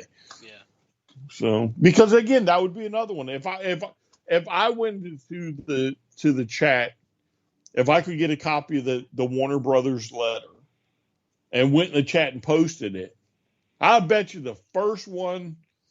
Oh, you know damn well he would jump on that. Oh, those DVR numbers don't count. That's says bullshit. You. That's what he would say. Yeah, says you. But to Warner Brothers, they fucking count. Yeah, the people writing the check. They're not worried. They're not concerned. And trust me, Vince knows the numbers. Eric Bischoff would know the numbers. Jim Cornette would know the numbers. Paul Heyman would know the number. They would know the numbers. Because those individuals are smart enough to know you're looking at total viewership. Mm-hmm. Or as much total viewership as you can track down.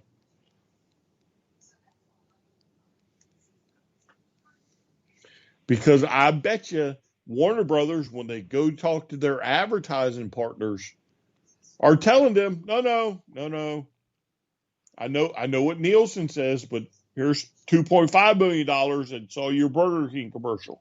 Mm-hmm. Give me more money. And Burger King's going to pony up the money. Because that's where Warner Brothers gets their money, from the advertisers. So you have to show the advertisers the amount of people that watch. It's no different from in the past. Now you have a better way to track it.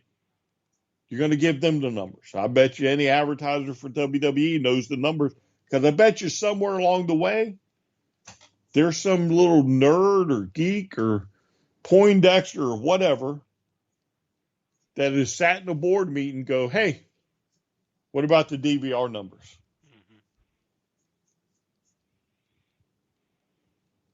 And I bet you at first they were resistant. What do you mean DVR numbers? No, we got the Nielsen numbers. No, what about DVR? Let me explain how DVR works. And then the head guy was like, that makes sense. Give me the DVR numbers. Mm-hmm. Do you think Burger King cares whether the commercial was seen live or 3 days later? They don't care. Translating to revenue. Yes, because somebody's still watching it. I don't get this. It's not that hard, people. Mm-hmm. Anyway, moving on. I'm tired of talking about numbers. So this past weekend on Collision was a solid show all around. We had, Andrade and Buddy Matthews. I mean, look, we've seen Viagra on a pole matches, so it doesn't astound me that we saw a masked ladder match. But this one was, wow. These guys were hitting the shit out of each other. And, I'm pretty sure Buddy probably got his shoulder popped in. Yeah, that there were a couple of moments there where ladder matches are great. I love ladder matches, but there doesn't need to be 12 ladders. Why not? That's the whole point of a ladder match. No, what if they break? What if they break? Then they break. Yeah, but you can't hit all the spots with just 2 ladders. Okay, so maybe you have a few ladders under the ring, but you don't have ladders all the way down the aisle and at the top of the stage. And, I mean, come on. Did you say that? Did you say that on other pay-per-views where they had ladders all the way up the ramp? Did you On once TLC say? pay-per-views, yes, but I can't think of any others off the top of my head. No, really. You said that? Like you were like, huh? This is a great pay-per-view, but God darn it, there are just way too many ladders on the tables, ladders, and chairs pay-per-view. First Yeah, off, I you don't didn't sound say like that. that. I don't sound But like you that. didn't say that. I never sound like that, sir. Yeah, but you never said that either. Like I bet you we could go back and find shows from the tables, ladders, and chairs, and I bet you not once were you like, by God, this is a tables, ladders, and chairs pay-per-view, but they had way too many ladders for my taste. Did they need 20 ladders to promote a TLC pay-per-view? Just have them line the arena with ladders. Did they need that really? Wow. What's that guy off of 60 Minutes? It really grinds my gears. If I sound like that, thank God, because that's awesome. However, I will say that maybe you've changed. Maybe you're evolving as a fan. So, okay. I'm just a grumpy old man. Yeah. Yeah. A grumpy grumpy has-been that couldn't even win the Impact World title when he was probably bought to win it in the first place. I was big in the 90s. You were. Nobody gets bigger. Yes, Mr. Conan, sir. I'll put your bags right over here, sir. Except for maybe Alex Wright. Wunderkind. Yeah. Not only did he probably get bigger, but he was a better dancer too. So. Yeah, that's true. It was hard to compete with that. Yeah. Hey, we got a Minoru Suzuki match on Collision this past Saturday.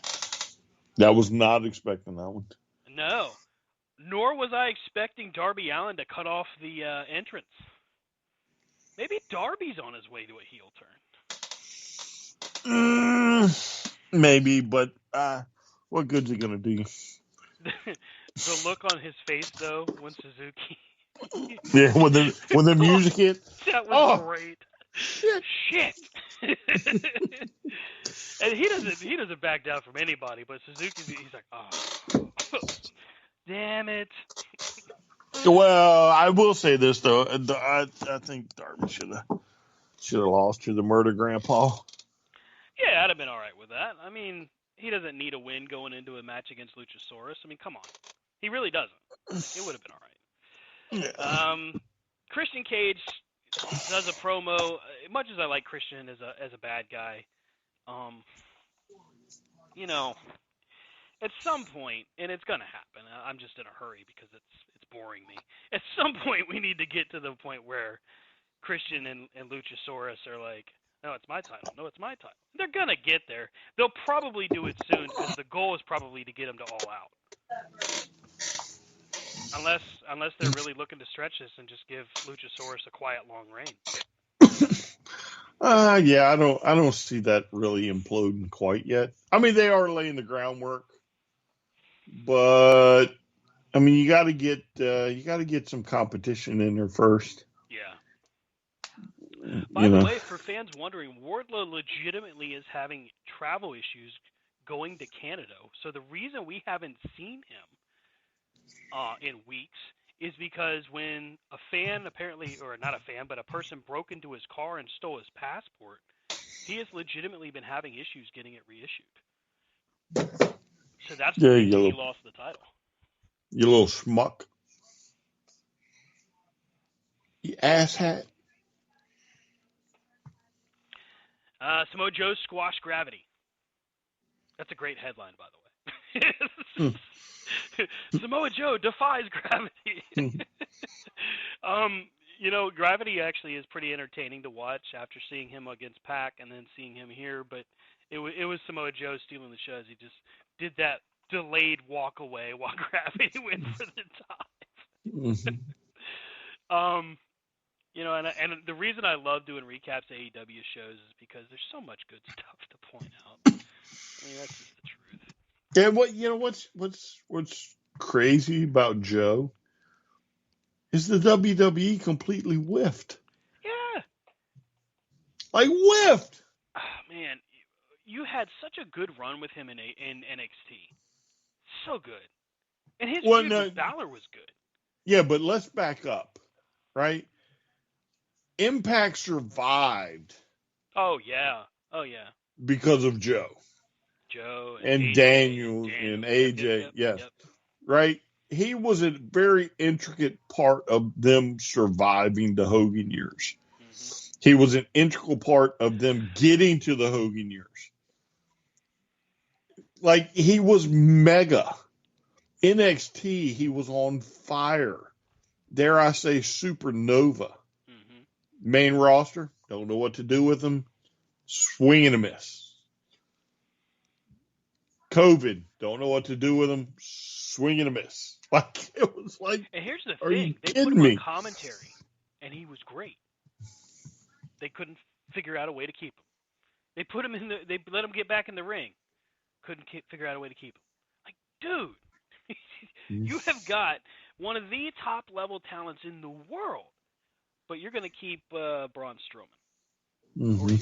you're going to re-sign Braun Strowman. Now Samoa Joe would probably look at him and go, "No, I'm good, thank you very much." Yeah, it's man. I mean, I'm glad. I like Joe. I'm glad he's where he's at. But Yeah, damn, what a whiff. So we got the Punk promo where I swear this is leading to my. I'm pretty good at predicting the run here so far. I'm gonna stick with it, and I still say they're headed towards that All heel right, turn. Meltzer. You just keep on predicting. I will. Nostradamus up in this bitch. Juice Robinson and the Guns against El Hijo del Vikingo, Action Andretti, and Darius Martin. Could give two shits about the other guys except for Vikingo because he is just amazing. But Bullet Club Gold. I mean, this was a good match. This was fun. I don't know how long it will take for the Guns to finally break through, but they're going to do it while they're with Bullet Club Gold. Oh, well, that's why you put him with Bullet Club Gold. Yeah. And if they do it right, they could have it to where Bullet Club Gold legit holds all the gold. I hope not. I mean, I think Juice and I think Jay would be good for single titles. Mm-hmm. It's just something about them ass boys. Like, I can't, like, don't get me wrong. Do I think they're a good indication where tag team wrestling is going to be in the future? Yes. I just hope it's not a future I'm watching. Because it's something about them two. I mean, I like them. I think they're funny, especially on what they do social media wise. Yeah. But, I mean, I'm so behind FTR that I don't think, like, they're in the ballpark with them. I'm going to make an analogy, and I know some people will find it funny and some probably won't get it. But the Guns, when they do break through, will probably be at a more shallow talent pool than when their predecessors, the Smoking Guns, were tag champs. That is probably when they break through. When either one of the Bucks or both of the Bucks are hurt, when the Lucha Brothers aren't available for whatever reason, maybe they got commitments in Mexico, it's going to happen in that kind of environment. Which isn't a dig at them. It's not really meant to be, but I see that happening to the pecking order there. And maybe that's a year or two down the road. Maybe it's less than that. But that's what I envision. I don't think so, because they've been tag champs, right? Yeah, I mean, they beat FTR. Yeah. No, they beat the Acclaimed, sorry. Yeah, I mean, but they have beaten FTR. Mm-hmm. Yep. I mean, I don't think it's going to be anything like that.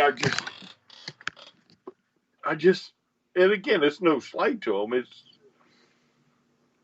I think they're entertaining It's just something. Maybe it's because I feel dirty when they're out there. like, Okay.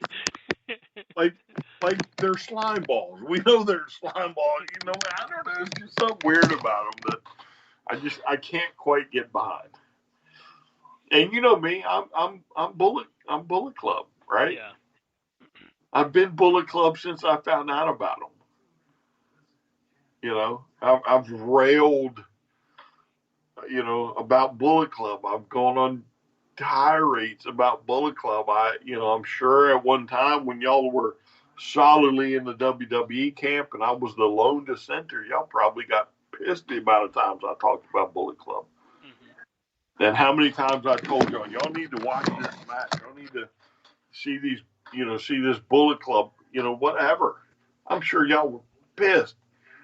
Nothing's changed. I'm still Bullet Club. But I mean, even with them being in Bullet Club, I can't quite get to that point with them yet. Yeah. It'll happen. It'll just take time. I wouldn't be shocked if Billy, doesn't turn on the Acclaimed and joins them as a manager or something. But yeah, it's just I can't quite get behind him yet. Now we did get a chance to see Mercedes Martinez. Mm-hmm. I haven't seen her in a bit. She's come back from injury. Yep, and Kiera Hogan. Now Kiera Hogan got a little roughed up. This was kind of brutal, but it wasn't a complete squash. But she did get kind of roughed up. But this is what leads to what I assume is the build for All In as Mercedes continues to put the hold on Kiera Hogan. They call it the Brass City Stretch, which, by the way, is a nasty-looking submission. Anyhow, she's got the hold on. Statlander makes the save, rushes the ring.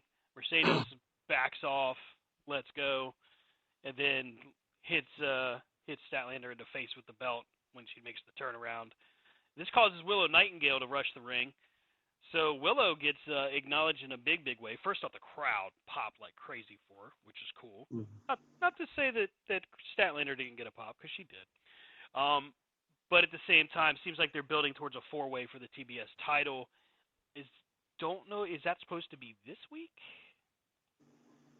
TBS title match, Dynamite. Let's take a quick look.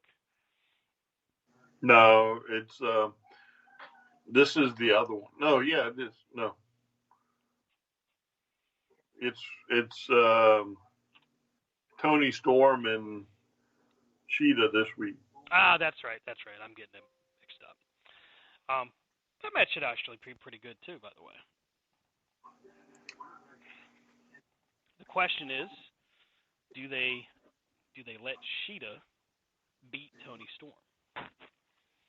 No. Mm-mm. Unfortunately, no. Damn it.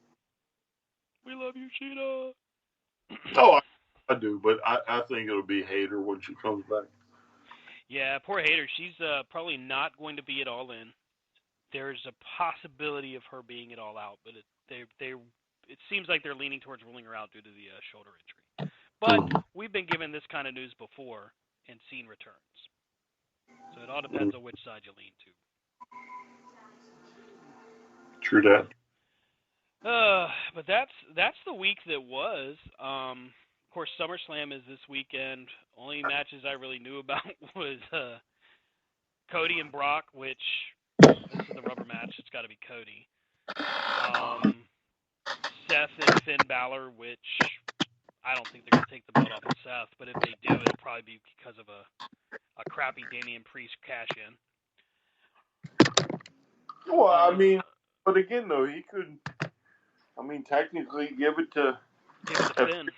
Give it right to Finn, or give it to Dom. Yeah. Oh, my Lord. You say no. Oh, speaking of that, did you see what that little effer did? Dom? No, what did Dom do? That thing from NXT. Oh, yeah. About his dad. Mm-hmm. I was like, you are dirty. Yeah, because he starts in. Are you talking about the TikTok question or whatever? Yeah. Yeah, so he starts in. He Right. gets asked. He says, "What do you think about your? Do you think your relationship with your dad? Do you think you've made him proud or something like that?" And he really starts down just an honest face run, where he's like, I've put a lot of thought to that, and I've really worked hard, and I'd like to think that I have made some strides. And he goes, but at the same time, I like to think he's looking down from above, smiling. I was like, oh my god, that's so screwed up. But And then that's things like R.I.P. Eddie. yeah. I don't think that we've seen the best of Dom yet. But Oh no. God, he is hilarious. He is funny. Again, I like the kid. I said it before. He's going to do good in the future. You just got to get him. Yeah. Got to get him to the point, and we may be at that point right now because that was without a doubt. Like it was one of those things that even I was like, oh, damn. How could you say that? Yeah, it was funny. I saw it. I was like, oh damn, Dom is dirty. He's figuring it out, man. I mean, I watched his match with Wesley and Mustafa Ali this weekend. He's getting better. He's getting better. All we need to see from him is just progress, and he keeps making that every week. When the crowd goes nuts and they won't let him talk, there's a solid reason behind that. What happens after a while, who knows? But he's getting there. Yeah, well, I mean, it'll be interesting to see when he's not with Judgment Day. But, right. Because again, on the Judgment Day, he's the breakout star. I think Rhea, she was already a star. Mm-hmm. I think Damien's probably kind of faltered. Ben's kind of faltered. Dom is just like he's getting ready to put it in low gear and keep on trucking. Yeah. Guess we'll see what happens at SummerSlam. That's this weekend at 8 o'clock on Saturday. But yeah. So I reckon that'll do it for us this week. Catch up with Rob on X. Still sounds weird. At Rob Hefner C2C. Catch up with Brian at Vlad Dragul C2C. That's VLAD DRAGOOL C2C. You can catch up with me at Stan Grubb C2C, and the show's at C2C Radio Show, C2CRadioshow.com, and Spreaker.com/corner to corner. Thanks again for listening, everybody. We'll see you next week. And stop being weird.